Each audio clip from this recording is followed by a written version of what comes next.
niyatlar bilan, qutlug' qadamlar bilan, pokiza tilaklar bilan qiz poshshani kuzatdik. Oila deb atalgan go'zal bo'stonlariga ilohim duoda turgan doda buvijonlarini umrlari uzoq bo'lsin. Ta'lim tarbiya bergan onajonisini, otajonlarini umrlari uzoq bo'lsin.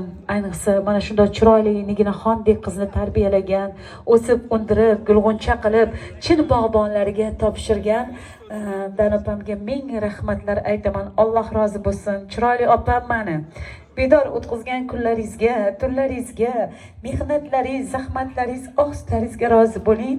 Xudo xolasa o'zingizdek baxtli, baxtiyor bo'lsinlar. Niginaga yaxshi farzandlarni Allohdan so'rayman. Mani go'zal singlim, baxtingiz ham yuzingizdek go'zal bo'lsin. Yaxshi joylarga uzatdik inshaalloh. Kelasi shu kunlarda beshik to'ylarda, yana aqiqa to'ylarda hoji onajonlar birgalikda niyat qildik, to'yxonada ko'rishaylik, niyat qildik. Yaxshi farzandlarni Allohim ularga bersin. Bugun dasturxonlar yozgan xonadon egalariga ming rahmat. Duoda turgan doda buvlarimni umrlari uzoq bo'lsin ilohim. Onajon, hojona, shunaqa chiroyli danapamdek qizni tarbiyalaganingiz uchun sizga mingdan ming tashakkur etaman.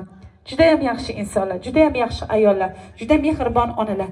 Kiprigini ustida avaylab asrab katta qildilar niginaxonni. Ilohim mana shunda endi azizu mukarram bo'lgan hurmatli farzandlaringizni, ya'ni nevaralaringiz yaxshi joylarga uzatildi, ko'nglingiz xotirjam bo'lsin. Kechda hali yana chiroyli dasturxon atrofida inshaalloh ko'rishamiz. Nikohlari xayrli bo'lsin. Bir nikohli nikoh bo'lsin. Alloh nazar etgan nikohlardan bo'lsin. Ikki dunyo saodatiga erishib, bu dunyoda, u dunyoda birga bo'ladigan jannatda mukofotlanadigan go'zal nikohlarni Allohim ularga in'om etgan bo'lsin. Sog' bo'linglar, salomat bo'linglar, xizmatinglarda bugun Umida Burxonova.